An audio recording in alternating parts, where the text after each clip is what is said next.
Hai Sobat Greeners, selamat datang di obrolan pojok belakang bersama aku Dini, ada Aca dan Arbi.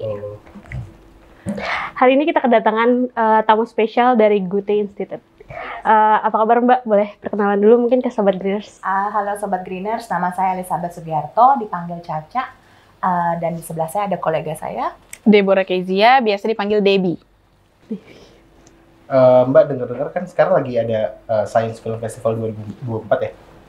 Itu boleh Pak diceritain ini udah berapa tahun dan sedikit latar belakangnya gitu tentang Science Film Festival. Oke, Science Film Festival atau SFF ya kita persingkat. Itu mulanya tuh sebenarnya di Indonesia itu 2010 dan saya belum masuk Goethe saat itu. Jadi sampai tahun ini sudah 15 tahun ya. Berkembang terus setiap tahunnya dari cuman satu kota di Jakarta sampai hari ini tuh kita buat di 100 kota secara hybrid.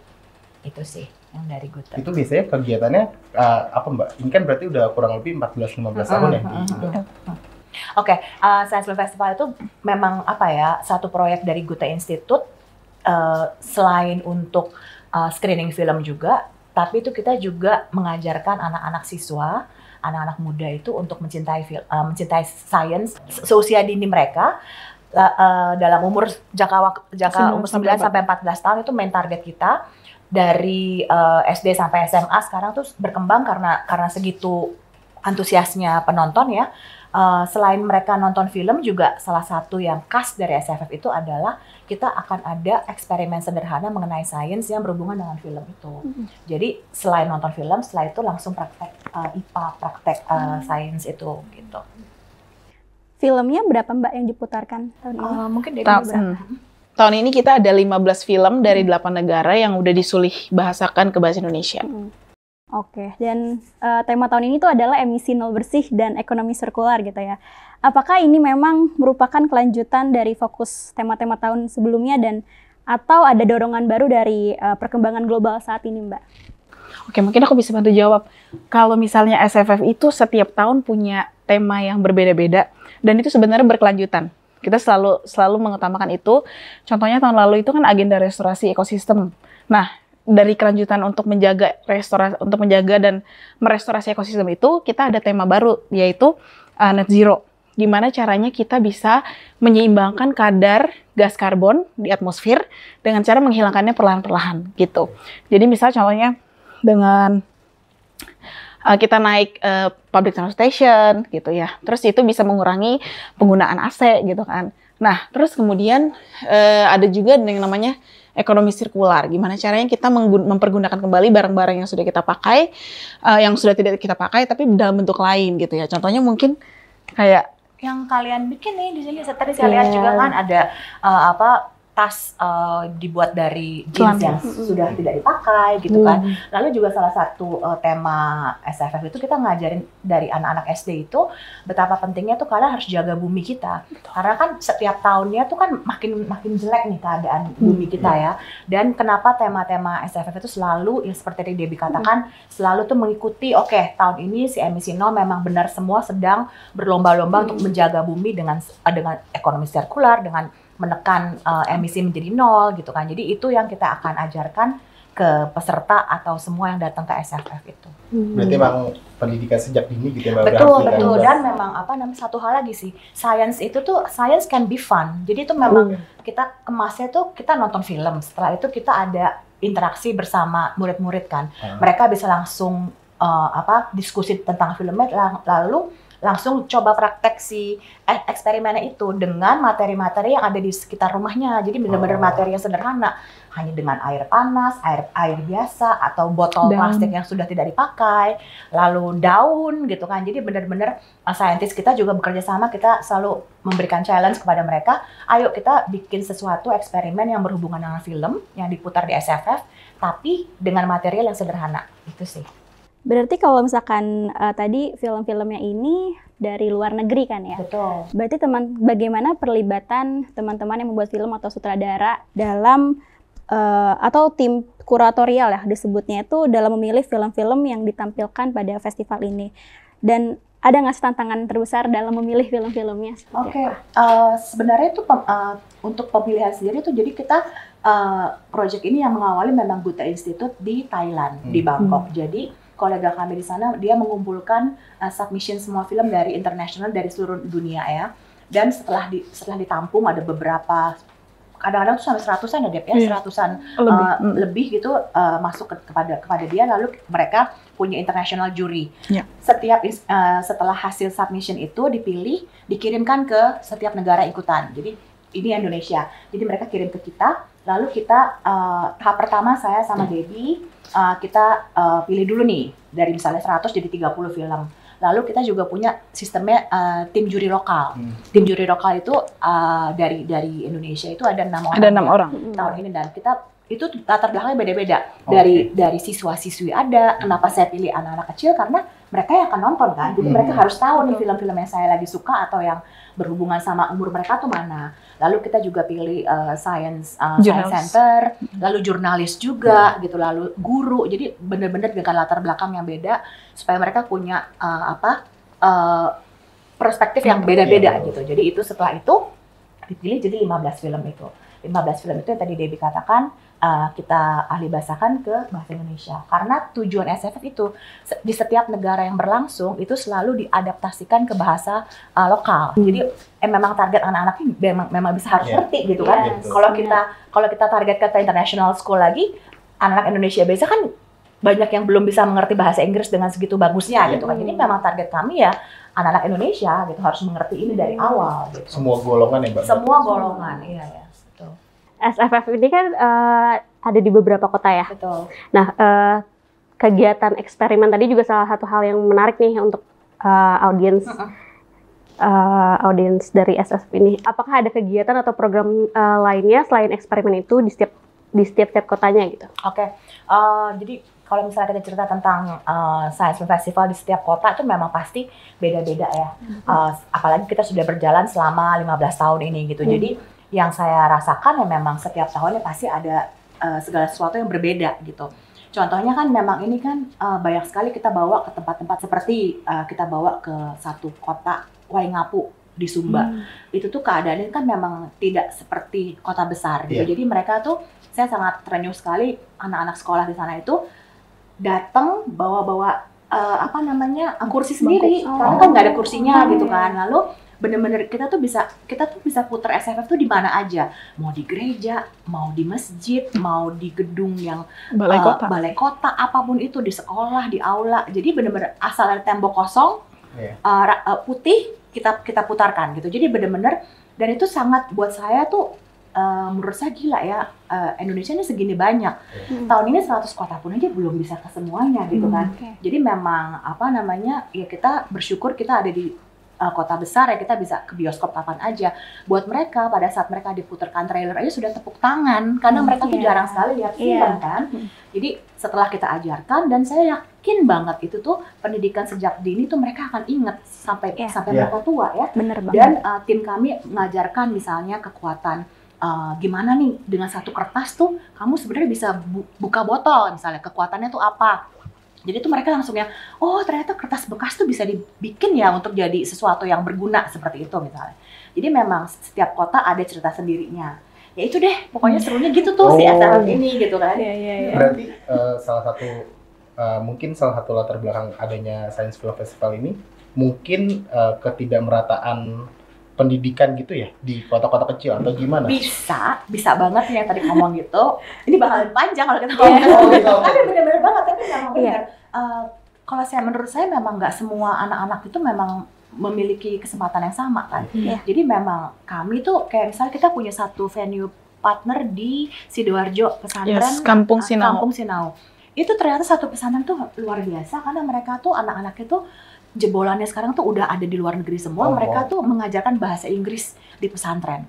Dan saya tuh sampai terpukau banget ya. Jadi mereka tuh sangat luar biasa ngajarin anak-anak itu dari bukan hanya ngurusin rumah tangga, jadi dari mereka berkebun ya, membersihkan rumah segala macam dengan bahasa Inggris. Lalu kita masuk nih si SFF ini. Mereka jadi happy banget karena mereka belajar IPA secara aktivitas sehari-hari gitu loh. Dan itu yang membuat kita wah, ternyata ada juga ini kan cuma sejempil banget ya satu pesantren gitu kan. Jadi gitu deh, pokoknya bener-bener banyak sekali cerita yang terjadi pada saat kita traveling juga ya, Dep ya. Kalau mau ngomongin pemerataan itu pun juga jadi salah satu tema kita di 2022, kesempatan yang setara di dunia sains gitu. Jadi semua orang tuh bisa harusnya mengakses sains. Betul banget. Iya. Tadi kan banyak cerita serunya. Mungkin ada nggak satu cerita gitu atau pengalaman menarik di festival di kota-kota sebelumnya yang membuat berkesan bagi tim dan juga masyarakat setempat?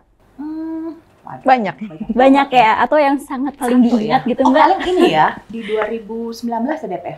Yang kita ke? Yang di Pulau Mesa ya? Mesa, iya. 2019 ya, jadi itu ada satu pulau nelayan, itu dari Labuan Bajo tuh kita harus nyebrang. Jadi itu pulau itu tuh ternyata tuh nggak ada listrik gitu. Jadi tim kami, kita mesti naik boat, kita tuh mesti bawa bensin, karena kita harus nyalahin itu kan, mesti pakai genset kan. Jadi benar-benar tuh kita nyampe tuh anak-anak tuh udah nungguin kita di pinggir dermaga, udah dada-dada, terus kita udah merasa aduh mau nangis juga kita harus tegar gitu kan ya. Gitu. Jadi kita datang terus mereka udah halo kak gitu. Jadi benar-benar buat saya gini, wah ini bagus banget karena nggak ada listrik, jadi gelap, bagus nih buat film kan. Tapi saya langsung mikir setelah ini mereka gimana kagak ada listrik ya gitu kan. Tapi 2 tahun lalu salah satu tim kami lagi jalan-jalan, terus dia video kirim ke saya, kak si pulau itu udah ada listrik dong. Itu tuh saya langsung aku langsung kayak pengen nangis gitu kan. Wow, iya lu kak, saya juga ngerinding. Anak yang sama. Jadi dia ke sana 2 tahun lagi dia pergi jalan-jalan, dia coba lewatin lagi kan. Kak, udah ada lu kak listriknya gitu. Ya udah, buat saya tuh oke, mission accomplished lah gitu satu. At least gitu ya. Iya, paling nggak ada satu yang bermanfaat itu. Benar, berarti kita ngobrol ke pemerintah setempatnya tuh jalan gitu kan. Jadi pada saat juga kita juga bilang, ayo dong Pak, kita ini ya dengan keadaan ini, dengan kegiatannya mungkin bisa menyoroti pemerintah setempat, bisa lihatlah ada kok nih kemungkinan untuk bekerja sama lebih lagi gitu.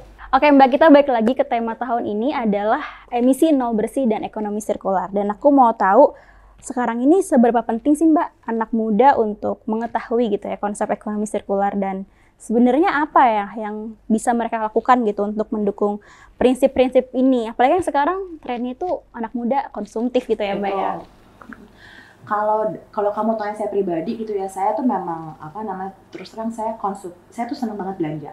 Tapi sejak saya mengetahui ada keadaan bumi yang semakin rusak ini ya, saya menekan keinginan saya itu. Jadi kenapa? Saya pikir ya udah, saya stop belanja misalnya fast fashion. Itu udah nggak boleh deh, karena kan limbahnya itu kacau banget gitu ya. Memang kalau kita mikir itu pasti kan harus ada uang yang kita harus keluarkan lebih, bikin lebih mahal, atau kita benar-benar lihat misalnya dari recycle atau apa gitu kan, sepatu yang dari recycle pasti itu akan lebih mahal daripada sepatu yang biasa gitu kan. Nah itu saya coba tekankan itu dalam pribadi saya. Terus saya juga ajarkan juga kepada tim kami juga yang gampang banget deh kalau bisa naik transportasi umum, yang tadi Baby bilang transportasi umum, atau kalau misalnya kamu naik sepeda deh. Memang panas sih di Jakarta, cuman itu juga bagus buat kesehatan kamu misalnya. Terus yang paling mudah banget di kalangan di Goethe Institute, kita tuh sudah ada metode pemilahan sampah. Jadi kita tuh benar-benar sangat hati-hati dengan penggunaan plastik gitu kan. Jadi juga tadi kita ngobrol juga kan, gimana nih sisa-sisa PR material kita mau bikin apa, dan Greeners juga langsung menyambut baik ide ini, kita mau kerjasama misalnya ke depannya untuk bikin sisa-sisa itu untuk jadi sesuatu yang berguna, misalnya tas belanja atau apa.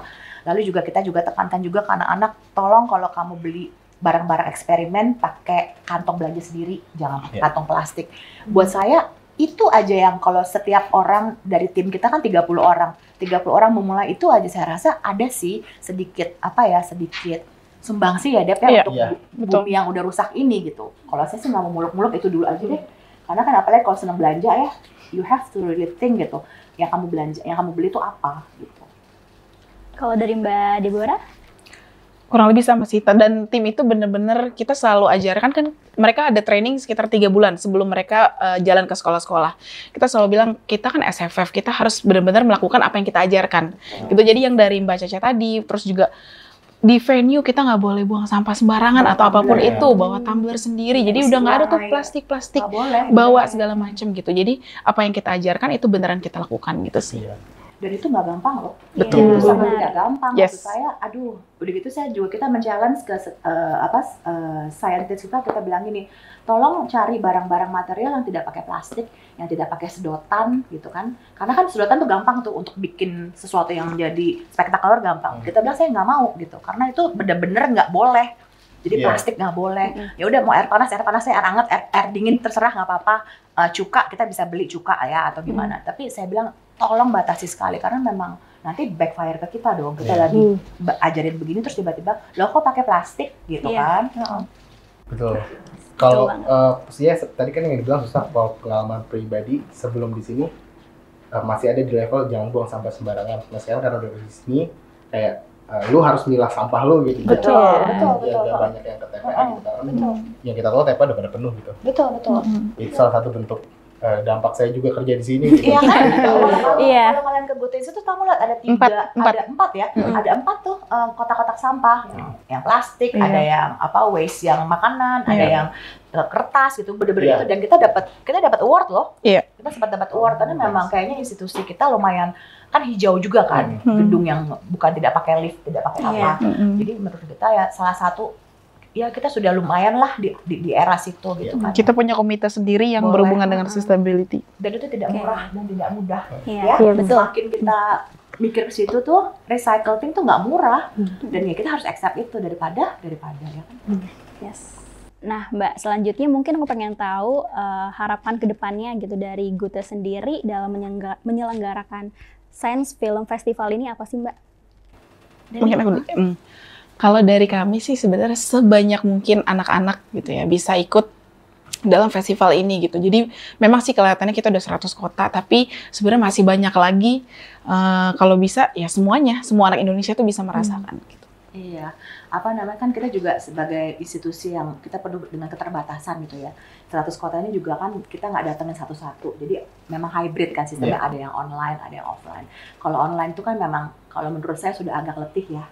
Semua online dari zaman pandemik gitu, tapi pada saat pandemik pun kita tetap jalan 100% online gitu kan. Jadi ya udah itu yang kita harapkan dari Gute juga mungkin tambahan ya dukungan dari pemerintah setempat gitu ya. Jadi mereka juga lebih aware dengan ada satu program yang baik ini untuk anak-anak ya didukung juga buat media-media seperti kalian ini kan bagus banget ya, kalian tuh peduli. Jadi lebih banyak lagi media seperti Greeners lah. Saya bisa langsung ngobrol, lempar visi, punya visi yang sama. Ayo kita next bikin apa gitu. Jadi itu yang saya harapkan dari SF.